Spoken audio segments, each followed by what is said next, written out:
இறைவனுக்கு நன்றி. நான் வினோதை சுத்தம் பண்ணிட்டு உங்ககிட்ட சொன்னதுதான் திரும்ப சொல்றேன். காலம் நம்ம எதுக்கு வேணாலும் ஆசைப்படலாம். ஆனா நமக்கு எப்ப தரணும், எந்த சூழ்நிலையில் அதை கொடுக்கணும்னு முடிவு பண்றது காலம் தான். ஏன்னா கடந்த ஒரு வாரமா பயணங்கள்ல இருக்கும் போது எல்லாமே ஃபிளைட் லேட்டாவே இருந்தது. இன்னைக்கு மட்டும்தான் நான் வேணும் ஒன்றும் இல்லை. ஏன்னா காலதாமதம் ஆயிடக்கூடாது, சரியா போயிடணும், சரியான நேரத்துக்கு போய் நிக்கணும் அப்படின்றதுக்காக வேணும். இன்னைக்கு கரெக்ட் டைம்ல எடுத்துட்டாங்க. ஒரு சில நேரத்தில் நம்ம போகும்போது எல்லா டிராபிக் லைட்டுமே கிரீன்ல இருக்கும். அது எல்லாமே காலம் தான், காலம் முடிவு பண்றதுதான். இதை நான் ரொம்ப நம்புறேன், இந்த நொடி வரைக்கும் நம்புறேன். ஏன்னா பல எதிர்பாராத அதிர்ச்சிகளையும் ஆச்சரியங்களையும் நமக்கு காலம் கொடுத்துக்கிட்டே இருக்கு.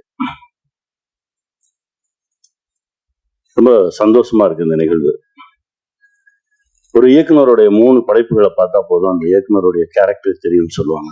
அது இயக்குனருக்கு மட்டும் இல்ல, தயாரிப்பாளருக்கும் பொருந்தும் நான் நினைக்கிறேன். அப்படிதான் நான் என் தம்பி சுரேஷை பார்க்கிறேன். அவர் எடுத்திருக்க திரைப்படங்களை எடுத்து பார்க்கும்போதே அவர் யாருன்னு நமக்கு தெரிஞ்சது. அவரோட பயணம் பண்ணணும்னு ஒரு ஆசை இருந்தது.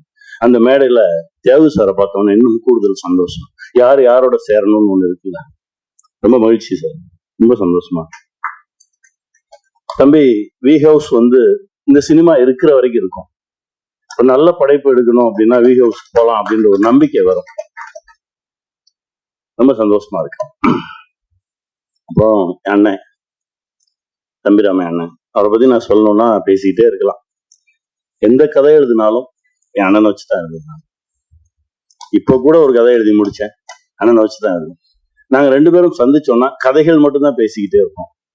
ஒரு 5 நிமிஷத்துல நான் ஒரு கதை சொல்லுவேன், அப்புறம் அண்ணன் ஒரு கதை சொல்லுவாங்க. மாறி மாறி மாறி கதைகள் தான் போயிட்டே இருக்கும். அதுல இந்த சமூகத்துக்கு ஏதாவது ஒண்ணு சொல்லிடுவோம். ஏன்னா நமக்கு இவ்வளவு பெரிய இடத்த கொடுத்த சினிமா மூலமாக நாம் ஏதாவது ஒன்று சொல்லிடுவோம்னு சொல்லி முயற்சி பண்ணிட்டு இருக்கதான். இப்போ ஆல்மோஸ்ட் ஒரு 10 படம் பண்ணோன்னே அப்படின்னு நான் பேச்சுக்கு சொன்னேன். இப்போ 5வது படைப்புக்கு வந்திருக்கோம். இன்னும் 5 படம் இருக்கு. அதற்கு மேலும் ஒரு ஆசை இருக்கு, அது நடக்கும் நம்புறேன். என் அண்ணன் கையை பிடிச்சிட்டு அப்படியே வந்துடுவேன். ஏன்னா எனக்கு அவ்வளவுலாம், எனக்கு பெரிய அறிவாளி எல்லாம் கிடையாது நான். ஏன்னா அடிக்கடி நான் சொல்லிக்கிட்டே இருப்பேன், கொஞ்சம் இன்னசென்ட்டா இருங்க, ஒரு சில விஷயம் தெரியாம இருக்கட்டும். ஏன்னா நிறைய விஷயம் தெரியாம இருக்கிறவன் ஜெயிச்சிருவான். நீங்க கவனிச்சு பாத்தீங்கன்னா தெரியும். எனக்கு எல்லாம் தெரியும்னு சொல்றவங்க மாட்டிட்டீங்க, முடிச்சு இருக்கோம்.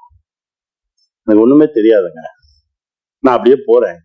போகும்போது யாராவது என் கையை பிடிச்சி கூட்டிட்டு போயிடுவாங்க அப்படின்னு நான் நிறைய நம்புறவன். அப்படிதான் இந்த மொமெண்ட் வரைக்கும் என் வாழ்க்கையில் நடந்தது. அதை இன்னும் நான் நம்புறேன். அதுவும் என் அண்ணன் கையை பிடிச்சிட்டு நான் போகும்போது ரொம்ப தைரியமா போவேன்.